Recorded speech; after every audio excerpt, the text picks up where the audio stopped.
Hi friends, welcome to not వైద్యం. ఈరోజు మనం గుండెకు మంచి బలాన్ని ఇచ్చేసి గుండెను దడ నుండి కానివ్వండి, ఆందోళన నుండి కానివ్వండి, కొంతమందికి బలహీనతలు ఉంటాయి, లేదంటే వాల్స్ బ్లాక్ అవ్వడం కానీ ఓవరాల్ గా గుండెకు మంచి బలాన్ని ఇచ్చే ఒక అద్భుతమైన చిట్కా చెప్తా అండి. చాలా మంది గుండె జబ్బులతో, గుండె సమస్యలతో బాధపడుతున్నారు. లేక బాధపడకుండా ముందు ముందు సమస్యలు రాకుండా ఉండాలనుకున్న వాళ్ళు కూడా ఇది ఫాలో అవ్వచ్చు. దీనికి కావాల్సిందల్లా తెల్ల మద్ది చూర్ణం అండి. తెల్ల మద్ది చూర్ణాన్ని అర్జున అని కూడా పిలుస్తారండి. ఇది మనకు అన్ని ఆయుర్వేదిక షాపులో లభిస్తుంది. దీంతో పాటుగా సమానంగా అక్కలకర్ర చూర్ణాన్ని తీసుకోండి.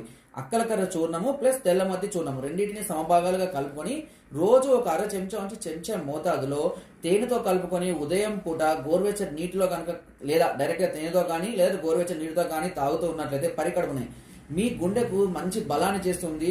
గుండె చుట్టూ ఉన్న కొవ్వు కానివ్వండి, అన్ని రకాల సమస్యల్ని క్రమక్రమంగా తగ్గించి బ్లడ్ సర్క్యులేషన్ ని నార్మలైజ్ చేయడానికి ఈ చిట్కా చాలా అద్భుతంగా పనిచేస్తుంది. గుండె ఆయుష్ను ఖచ్చితంగా